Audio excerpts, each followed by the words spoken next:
The transport shuttle touched down on Earth with a soft hiss. Hannah Kim stepped out into the morning sunlight and felt something she had not felt in 3 years. Home. The air smelled different here. Clean. Safe. No burning metal or alien chemicals that made her eyes water during the Void Wars. She carried only one small bag.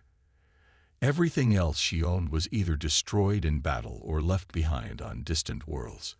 Her military uniform was replaced with simple civilian clothes that felt strange against her skin. But underneath the normal fabric, her body still carried the marks of war. Scars ran along her arms like silver lines. Her left shoulder had a metal plate where alien claws had torn through bone and muscle. Hannah walked toward the school gates and stopped. Moonlight Academy looked nothing like the military bases she was used to. The building seemed to shimmer in the daylight. Sometimes it looked like a normal high school with brick walls and glass windows. Other times it appeared to be made of silver stone that glowed with soft purple light. The effect made her blink hard and rub her eyes. "You must be our new student," a warm voice spoke behind her. Hannah spun around quickly. Her hand moved toward where her weapon would normally hang. But there was no weapon, no enemy, just a tall woman with kind eyes and silver hair that seemed to move on its own. "I am Principal Yoon." The woman smiled. "Welcome to Moonlight Academy. I know this place looks unusual. You will get used to it." Hannah nodded but said nothing. She had learned during the war that it was better to listen first and speak later. Principal Yoon had an odd quality about her. Her shadow fell in 2 directions at once.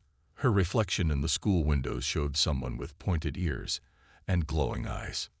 "The government told me about your service record," Principal Yoon continued as they walked toward the main building. 3 years fighting the Void Coalition. You were very young when you enlisted. I was 15. Hannah's voice came out rough from not speaking much during the long trip home. "And now you are 18. Time moves differently during war." Principal Yoon opened the front door. "Here you can learn to be 18 again." The hallways inside buzzed with student voices, but these were not normal students. A girl with blue-tinted skin floated 6 inches off the ground as she talked to her friends. A boy with scales instead of regular skin typed on a phone that glowed with green light. 2 students were having a conversation in a language that sounded like wind chimes and distant thunder. Hannah felt her muscles tense. During the war, seeing this many different species in one place usually meant a battle was about to start. Her enhanced hearing picked up dozens of heartbeats with different rhythms. Her modified vision tracked movement patterns and identified potential threats. "Breathe," Principal Yoon said softly. "These are children, not soldiers, not enemies." A boy about Hannah's age approached them. He had messy black hair and wore a school uniform that actually looked normal. His smile was bright and genuine. "This is Ta," Principal Yoon said. "He will be your guide today. Ta has been at Moonlight Academy for 2 years. He can help you understand how things work here." "Hi, Hannah." Ta's voice was cheerful. "I heard about you from the teachers. It must have been really hard being away from school for so long." Hannah stared at him. Ta had no idea what war was really like. His biggest worry was probably homework or test scores. 3 years ago, Hannah might have been annoyed by his innocence. Now she felt something else, a strange protective feeling. "It was different," she said finally. "Come on. I will show you to your first class. Math with Mrs. Park. She is really nice, but she gives a lot of homework." Ta started walking down the hallway. Hannah followed him. Her military training made her notice everything. Exit locations, potential weapons, defensive positions. But slowly she began to notice other things too. Students laughing together, colorful posters on the walls about school events, the smell of food from the cafeteria. Maybe this place really could teach her to be 18 again. The fire alarm rang through the school halls like a battle siren. Hannah dropped to the floor and rolled behind the nearest desk. Her hands reached for weapons that were not there. Her enhanced senses scanned for enemies and escape routes. The other students walked calmly toward the exits. Hana, what are you doing? Ta looked down at her with confusion. She stood up slowly and brushed dust from her clothes. Her face felt hot with embarrassment. Sorry, I thought it was an attack. It is just a fire drill. We do them every month. Ta helped her join the line of students walking outside. Are you okay? Hana nodded, but her heart was still beating fast. During the war, alarms meant death was coming. Here they meant practice. She needed to remember that. In the courtyard, she noticed 4 students standing together near the big oak tree. They were different from the others. While most students chatted and laughed during the drill, these 4 watched everything with careful eyes. The first was a girl with short black hair who wore thick glasses. Her backpack was covered with small electronic devices that blinked with various colored lights. She held a tablet that showed readings Hana did not recognize. That is Mina, Ta whispered. She builds crazy gadgets. Half of them do not work. The other half work too well. The second student was a quiet boy who kept looking at empty spaces as if he could see things others could not. His eyes moved back and forth between the normal world and something else entirely. Jin sees things, Tide explained. He never talks about what exactly. But teachers have learned to listen when he gets nervous about certain areas of the school. The third was a tall girl with perfect hair and expensive clothes. She looked like she belonged in a magazine, but something about her smile seemed too sharp. Her shadow did not quite match her movements. Sora is really popular. She has been class president twice. But some people think she is hiding something big. The fourth student made Hana stop walking. He was about her age with scars on his hands that looked like burn marks. His posture was too straight. His eyes moved in patterns that checked for threats. He stood like a soldier. Who is he? Hana asked. Kai. He transferred here last year. He does not talk much about where he came from, but he has nightmares during lunch sometimes. When the fire drill ended, Hana found herself walking back to class behind these 4 students. She listened to their conversation. The dimensional readings were higher than normal during the alarm. Minna said while checking her tablet. Something made the barriers between worlds thinner. I saw 3 shadow creatures in the east hallway, Jin added quietly. They disappeared when the alarm stopped. My cousin from the foot courts sent a warning message this morning. Sora said in a voice too low for most students to hear. Something is moving in the spaces between worlds. Kai said nothing, but his hand moved to his belt where a weapon might hang. Hana felt a chill run down her spine. These students were talking about the same kind of threats she had fought during the war, but here they were discussing them between math class and lunch period. At lunch, she sat alone and watched her new classmates. Most worried about test scores and weekend plans. They complained about homework and cafeteria food. 3 years ago, Hana would have had the same concerns. Now these problems seemed so small. A girl at the next table was crying because she got a B- on her history test. Hana had seen friends die to protect history books from being destroyed by alien forces. A boy was angry because his phone battery died. Hana had gone weeks without any communication from home while fighting on distant planets. She did not understand how to care about these things anymore. But watching her classmates, she began to realize something important. These small problems were what normal life was supposed to be about. People should worry about grades instead of survival. They should complain about homework instead of watching their friends disappear in battle. Maybe learning to care about small things again was part of becoming 18. After lunch, the 4 unusual students approached her table. You fought in the Void Wars, Kai said. It was not a question. Hana nodded. We need to talk, Minna said, glancing around to make sure no one was listening. There are things happening at this school, Jin added. Things that remind us of bigger problems. Sora smiled, but her eyes were serious. Welcome to Moonlight Academy, Hana. We think you are going to fit in here better than you realize. The first student disappeared on a Tuesday morning during English class. One moment, Hyun was sitting in his seat reading poetry. The next moment his chair was empty. His book lay open on the desk. His pen was still in his hand, writing on paper. But Hyun was gone. He probably went to the bathroom, the teacher said when other students asked. But Hana had been watching. She saw the way the air around Hyun's seat had rippled like water. She saw how the shadows in the corner had moved toward him right before he vanished. During lunch, she found Mina, Jin, Sora, and Kai sitting together in the library. "You saw what happened to Hyun," Jin said before Hana could speak. "The shadows took him. My equipment recorded a massive dimensional shift at exactly 10:15 this morning," Mina added, showing readings on her tablet. "Something opened a door between worlds right in our classroom." "The teachers are pretending nothing happened," Sora said. Her voice carried an edge that had not been there before. Principal Yoon sent out a message saying Hyun had a family emergency. Kai leaned forward. "But his family called the school looking for him this afternoon." Hana felt the familiar weight of responsibility settling on her shoulders. During the war, when soldiers went missing, someone had to find them or find out what happened. What was special about Hyun? He could make words become real, Mina explained. If he wrote something down with enough focus, it would actually happen. Small things mostly, making lost items reappear, helping sick plants grow healthy. "Someone is taking students with abilities," Jin said quietly. "I have been watching the spaces between worlds. There are hunters moving through the school."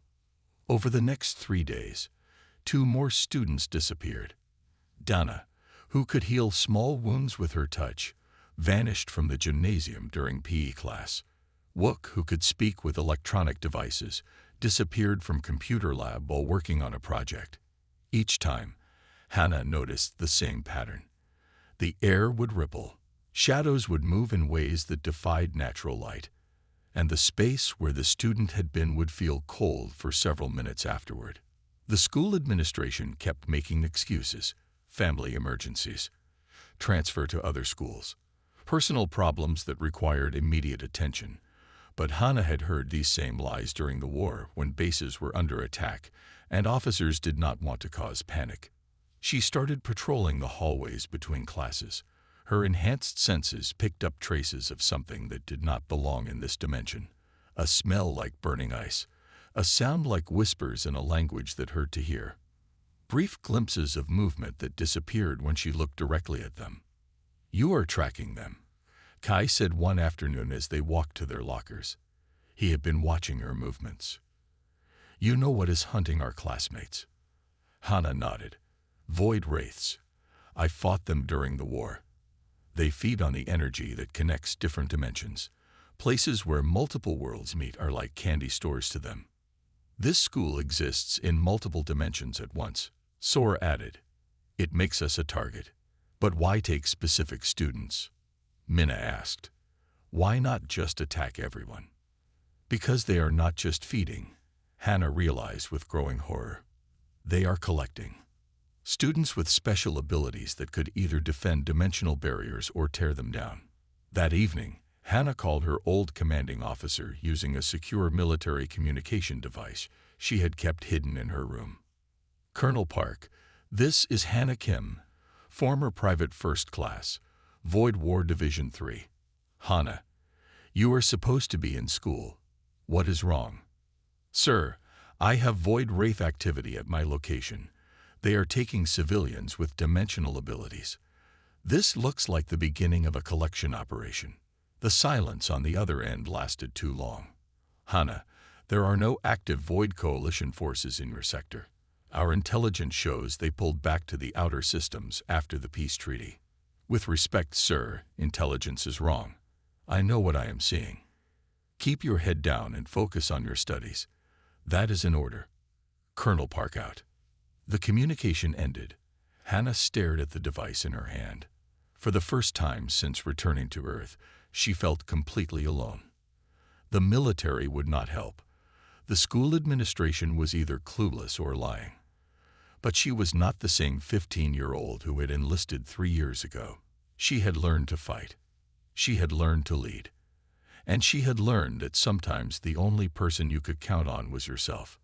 She looked at her reflection in the dark window. The scared girl was gone. The soldier was back. Tomorrow, she would start hunting the hunters. Hannah found the others waiting for her in the empty art room after school. Minna had her tablet out, showing energy readings that looked like mountain ranges on the screen. Jin sat near the window, his eyes focused on something invisible to everyone else. Sora stood by the door, and for the first time, Hannah noticed her reflection in the glass showed pointed ears and silver eyes. Kai leaned against the wall with his arms crossed, looking like he was ready for battle.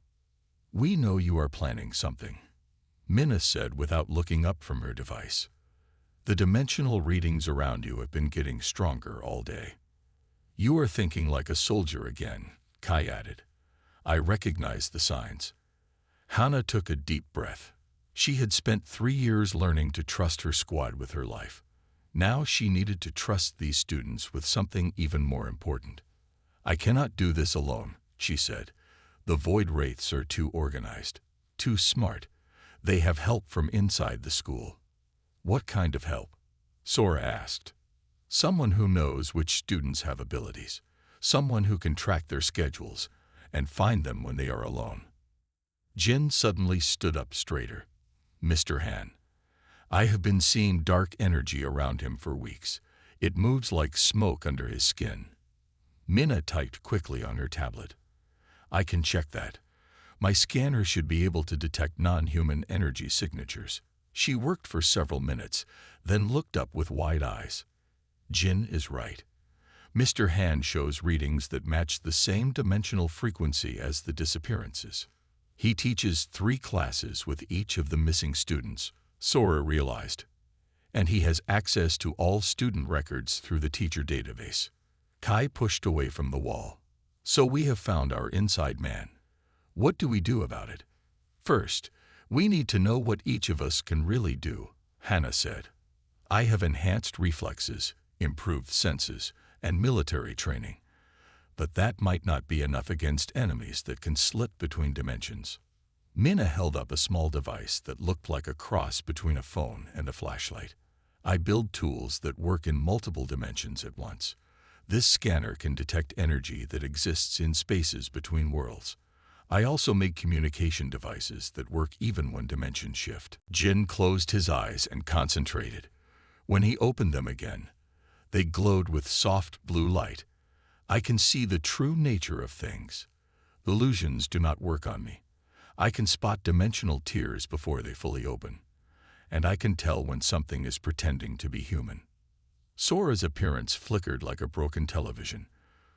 For a moment, she looked exactly like herself. Then she appeared as a tall woman with silver hair and pointed ears. Then as a young boy with green skin. Finally, she returned to normal. "I am not completely human," she admitted. "My mother is from the HFY courts in another dimension. I can create illusions that are so real they become temporary reality. I can also sense when other non-humans are nearby." Kai rolled up his sleeves, showing scars that formed strange patterns on his arms. "These are not just battle wounds. They are marks from dimensional weapons. I can touch things that exist between worlds, and I heal faster than normal humans." "We each have pieces of what we need," Hannah realized. "But we need to know more about what we are really facing." That night, Hannah used her military access codes to break into the school's security system. What she found made her blood run cold. Mr. Han had been downloading student files for months. But worse, the files he accessed most often were marked with symbols she recognized from Void Coalition intelligence reports. The next morning, she called an emergency meeting before first period. "Mr. Han is not just helping the Void Wraiths," she told the group. "He is a full agent of the Void Coalition, the same enemy I fought during the war." "How is that possible?" Minna asked. "The peace treaty ended the war." "Treaties only work when both sides honor them," Kai said grimly. During lunch, Principal Yum approached their table. Up close, Hannah could see that the woman's eyes held depths that seemed to go on forever. "I know what you 5 have discovered," Principal Yum said quietly. "And I know what you are planning. but there are things you do not understand about this school and why it exists." She gestured for them to follow her to her office. Once inside, she locked the door and activated devices that made the air shimmer. "This room is now isolated from all dimensions except our own," she explained. "We can speak freely here. Yes, I know about Mr. Han. I have known for months, but I cannot act against him directly." "Why not?" Sora demanded. "Because this school exists under the protection of treaties between 17 different dimensional governments. If I take action against a threat, it could be seen as an act of war. The school could be closed. All our students would lose their safe haven. So you are just going to let him keep taking students?" Hannah felt anger rising in her chest. Principal Yoon smiled sadly. "I cannot act. But students protecting each other from a threat, that is not covered by any treaty." She opened a cabinet and pulled out equipment that looked like a mix of Earth technology and something far more advanced. "These are defensive tools. Consider them part of your education in interdimensional safety." Hannah looked around at her new team. Each of them was nodding with determination. They were no longer just students trying to solve a mystery.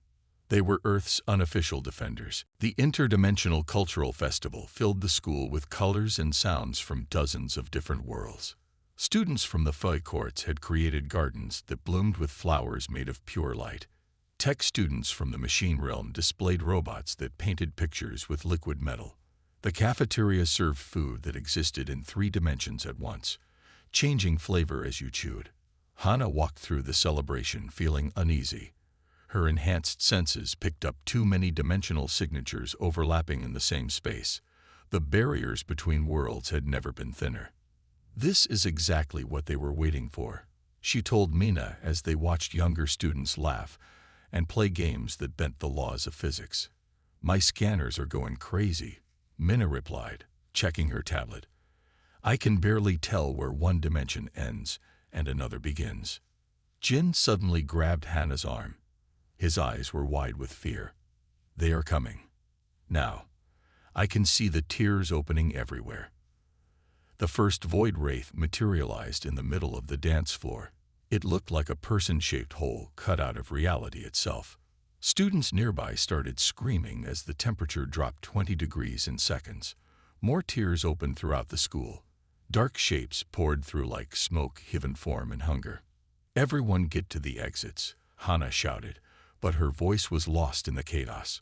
Students were running in all directions. Some tried to flee to other dimensions, but found their escape routes blocked by more wraiths. A group of first-year students huddled together near the stage, too scared to move. 3 void wraiths circled them like predators. Hannah felt something cold settle in her stomach. She had 2 choices: let the creatures take more students, or become the soldier she was trying to leave behind.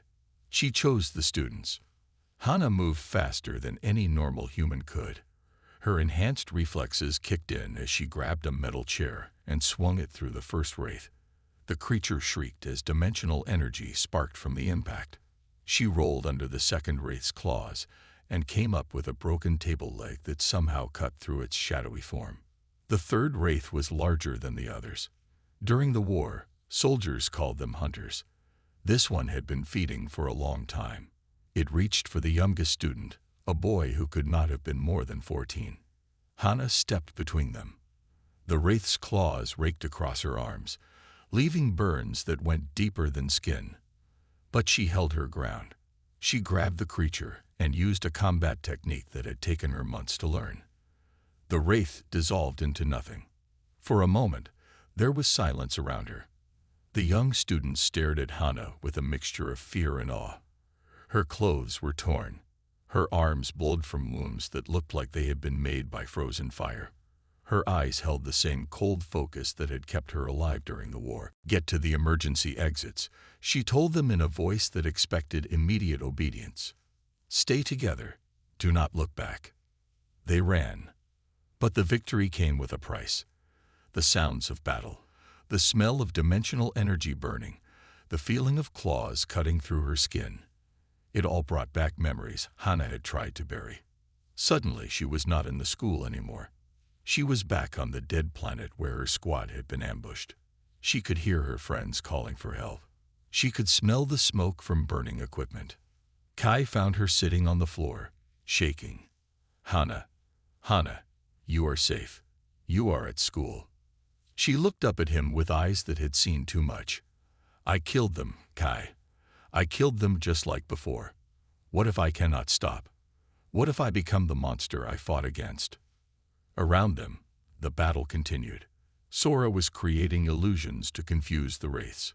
Mina had deployed devices that created barriers of solid light. Jin was guiding groups of students to safety through paths only he could see. But they were losing. More wraiths kept coming through the dimensional tiers. Mr. Han appeared at the far end of the hallway, directing the creatures toward students who were still trapped. Tai ran up to them, his cheerful expression replaced by desperate fear. Hana, they have Principal Yoon. Mr. Han took her to the basement. He said something about opening a permanent gateway. Hana stood up slowly. Her hands had stopped shaking. The scared girl was gone again. Only the soldier remained. Gather everyone who can still fight, she told her team. If they open a permanent gateway here, every dimension connected to this school will be in danger. What about your PTSD? Kai asked. What about becoming normal again? Hana looked around at her classmates. Some were crying. Some were hurt. All of them were looking to her for answers she did not want to give. Being normal is a luxury, she said. And right now, these kids cannot afford for me to be normal. The war had followed her home. But this time, she was not fighting alone. The basement of Moonlight Academy looked different than any basement should. Stone walls curved downward in spirals that hurt to look at directly. The air glowed with purple light that came from everywhere and nowhere. At the center of the room, a massive hole had been torn in reality itself. Through the tear, Hana could see the Netherworld, a place where the sky was black and stars moved like living things, where gravity worked sideways and colors existed that had no names. Principal Yoon hung suspended in the air above the portal, surrounded by chains made of solid shadow. Energy flowed from her body into the tear, making it grow larger with each passing second. The nexus point, Mina whispered, reading her scanner. They are using her connection to multiple dimensions to power a permanent gateway. Around the edges of the room, the missing students sat in chairs connected to strange machines. Hyun, Donna, Wook, and 6 others Hana had not realized were gone. Tubes of glowing liquid connected them to the portal machinery. Their eyes were open but empty. They are using the students as living batteries, Jin said with horror in his voice. Their abilities are being drained to keep the portal stable. Mr. Han stood near the control panel, no longer bothering to look human. His skin had turned gray as stone. His eyes burned with red light. When he smiled, his teeth were sharp as broken glass. Welcome to the end of your little school, he said. Soon this gateway will be large enough for our entire invasion fleet. Earth will fall just like dozens of other worlds. Hana felt rage building in her chest. But before she could move, the portal erupted with dark energy. A figure stepped through from the Netherworld. Tall as 2 normal people, covered in armor made from the bones of creatures that had never lived. When it spoke, its voice sounded like breaking planets. War Master Vex, Hana breathed. She remembered that voice. That armor. This creature had led the assault on Colony 7, where half her squad had died. The little human soldier, Vex said, turning its burning eyes toward her. I wondered what happened to you after your friends screamed my name as they died. The words hit Hana like physical blows. Images flashed through her mind. Her squad leader calling for backup that never came. Her best friend disappearing into a dimensional tear. The sound of weapons that could not hurt creatures made of pure void. But then she felt a hand on her shoulder. Kai stood beside her, his scars glowing with soft light. That was then, he said quietly. This is now. And now you are not alone. Mina activated devices that filled the air with barriers of solid energy. My tech works even better here. The Netherworld amplifies everything. Jin pointed toward shadows that normal eyes could not see. There are weak points in their defenses, spots where the dimensions do not line up properly. Sora raised her hands, and suddenly there were 5 copies of their team scattered around the room. In this realm, my illusions become real. We can attack from multiple directions. Hana looked around at her friends. In the normal world, they were just high school students with unusual talents. But here in the Netherworld, they blazed with power that made the air itself bend around them. "Free the students first," Hana ordered. "Then we shut down the portal." The battle that followed was unlike anything from Hana's military training. Mina's barriers became weapons that could cut through dimensional armor. Jin's sight let him predict attacks from creatures that moved through folded space. Sora's illusions confused enemies that relied on reality following consistent rules. And Kai fought like he had been born in this twisted realm. His scars allowed him to grab onto things that should not exist and use them as weapons. But it was Hana who reached War Master Vex first. This time, she was not fighting for military objectives or political goals. "You want to know the difference between Colony 7 and today?"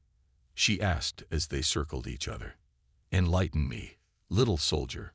On Colony 7, I was fighting for orders. Today, I am fighting for home." She attacked with everything she had learned, every technique that had kept her alive, every lesson paid for with the blood of her friends. But most importantly, she fought with the knowledge that behind her stood people worth protecting.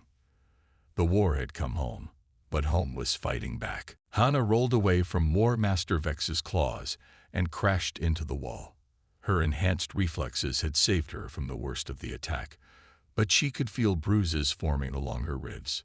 Around the room, her friends were fighting desperately, but more void wraiths kept pouring through the portal.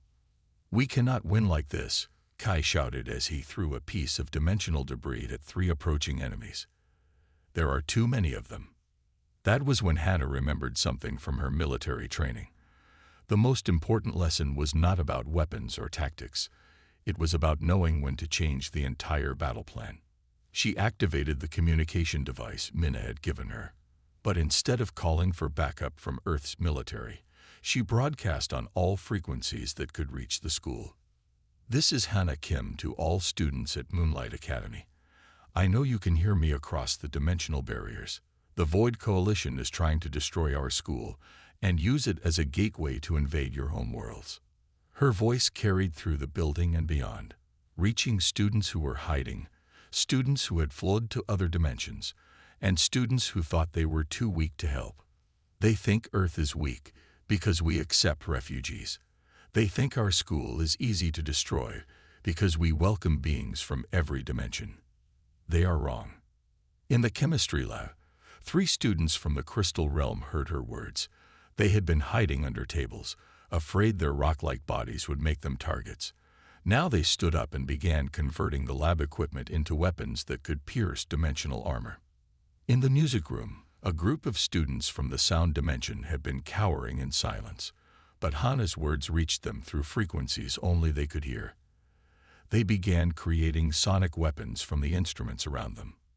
"You know what makes Earth different," Hana continued as she dodged another attack from Vex. "We do not just fight for our own species, we fight for everyone we have chosen to call family." The portal room began to shake as students throughout the school started fighting back, not as separate groups from different worlds, but as one unified force. A student who could control metal turned all the doorknobs in the building into projectiles that struck void wraiths with perfect accuracy. Twin students who shared one mind across 2 bodies coordinated attacks from opposite ends of the school. A girl who could speak to plants convinced the school gardens to grow thorny barriers that trapped the enemy in narrow hallways. The coalition prepared for Earth's military. Hana broadcast as she finally landed a solid hit on War Master Vex. "They prepared for our weapons and our tactics, but they did not prepare for what makes us really dangerous." She gestured toward the portal where her friends were working together in ways that should have been impossible. Mina's technology was being powered by energy from Sora's illusions. Jin was guiding attacks from students he could not even see by sensing their intentions across dimensional barriers. Kai was using his ability to touch void energy to disrupt the portal's power flow. "We make friends with everyone," Hannah said, and for the first time in the battle, she was smiling. "And our friends make friends with their friends. And when you threaten any of us, you threaten all of us." The portal began to flicker as dozens of different types of energy from dozens of different dimensions started working together to destabilize it. The missing students in their chairs began to wake up as the machines draining their power overloaded and broke.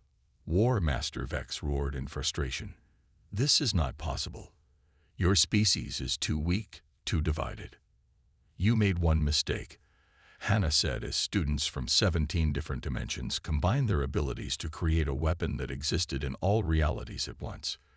"You confused kindness with weakness." She pointed the weapon at Vex. It was not made of metal or energy. It was made of friendship across impossible differences. It was made of trust between beings who had never even met. It was made of the simple human idea that everyone deserves a chance to belong somewhere. "This is what humanity really fights with," Hannah said. "Hope that tomorrow can be better than today. For everyone." The weapon fired. War Master Vex screamed as it dissolved into nothing. And for the first time since the battle began, the portal started to shrink. 3 weeks after the battle, Hannah sat in the rebuilt cafeteria watching Tai argue with a student from the machine realm about whether pizza was better with or without synthetic cheese that could calculate mathematical equations. The normalcy of the argument made her smile. The school looked different now. Where the portal had been torn open, workers from 12 different dimensions were building something new. Not just a basement, but an official embassy chamber where representatives from various worlds could meet safely. The Interdimensional Council voted unanimously. Principal Yoon had announced during the emergency assembly. Moonlight Academy is now recognized as the first official embassy between Earth and all connected dimensions. We are no longer just a school. We are proof that cooperation is possible. Hannah had mixed feelings about the recognition. On one hand, it meant their victory had changed how other worlds saw humanity. On the other hand, it meant more responsibility. "You look worried," Minna said, sliding into the seat across from her. The tech genius had new equipment now, devices that had been gifts from grateful civilizations. Her tablet could analyze reality across 7 dimensions at once. "I keep thinking about what happens next," Hannah admitted. "The coalition might be gone, but there will be other threats, other people who see cooperation as weakness." Jin appeared beside their table, his ability to see between dimensions having grown stronger since the battle. "Actually, there is something interesting happening. Other schools are asking for help. They want to learn how to create programs like ours." Sora joined them, her appearance flickering slightly as she practiced controlling her Fey heritage. "My cousins in the other courts are amazed. They never thought humans could unite so many different species. Now they want to visit Earth. And the military is finally taking notice," Kai added as he sat down. His scars had faded somewhat, but they still glowed softly when he was happy. "My old commander called yesterday. They want to know how we coordinated a defense involving 17 different dimensional physics." Hannah thought about that. 3 weeks ago, she would have been excited to share military knowledge with her former unit. Now she realized something important. "The military wants to know our tactics," she said slowly. "But tactics were not what won the battle." "What do you mean?" Tai asked, overhearing from the next table. War Master Vex studied human military history. He knew our strategies and weapons. He prepared countermeasures for everything we could throw at him. She gestured around the cafeteria where students from dozens of worlds were eating lunch together, helping each other with homework, and complaining about teachers who assigned too much reading. But he could not prepare for this, for the idea that people who are completely different can choose to care about each other. That afternoon, Hannah found herself in an unusual situation. She was tutoring a group of first-year students in dimensional safety protocols. The same students she had saved during the battle now looked up to her with a mixture of respect and affection. "Miss Hannah," asked a young boy whose skin was blue and scaled, Will there be more attacks like that one? She considered her answer carefully. 3 weeks ago, she would have given a military-style briefing about threat assessment and defensive preparations. Now she realized these children needed something different. Maybe, she said honestly, but if there are, we will face them together. And that makes us stronger than any enemy who fights alone. After the tutoring session, she walked home through the town that had become her new base of operations. People on the street nodded to her respectfully. Some were human. Others were clearly from different dimensions. All of them seemed to understand that she had played a part in keeping their community safe. For the first time since returning from war, Hannah felt like she understood her place in the world. She was not just a soldier anymore. She was not just a student trying to be normal. She was a bridge between the person who had fought in wars and the person who wanted to build peace. And maybe that was exactly what the world needed. 6 months after the battle, Hannah stood in front of the new Interdimensional Defense Club classroom. The room was filled with students from 15 different worlds, all wearing matching badges that showed a small Earth surrounded by stars from other dimensions. Remember, she told the class, we are not training to be soldiers. We are learning to recognize threats and work together to keep peace. A student with crystal-like skin raised her hand. But Miss Hannah, what if talking does not work? What if enemies only understand force? Hannah thought about War Master Vex and how close they had come to losing everything. Then we use the minimum force necessary to protect innocent people. But we never forget that our real strength comes from standing together. After class, she walked to the teacher's lounge where her friends were waiting. Minna had been accepted to the Interdimensional Technology Institute, where she would develop new ways to keep dimensional travel safe. Jin had decided to become a counselor, helping students who could see between worlds cope with the overwhelming experience. The HFY Courts want me to serve as their official ambassador to Earth, Sora announced. They said I understand both worlds better than anyone else they have met. Kai looked up from the papers he was grading. He had joined Hannah in teaching the defense classes, but his focus was on helping former child soldiers from other dimensions learn to live peacefully. 3 more students from the war zones want to transfer here.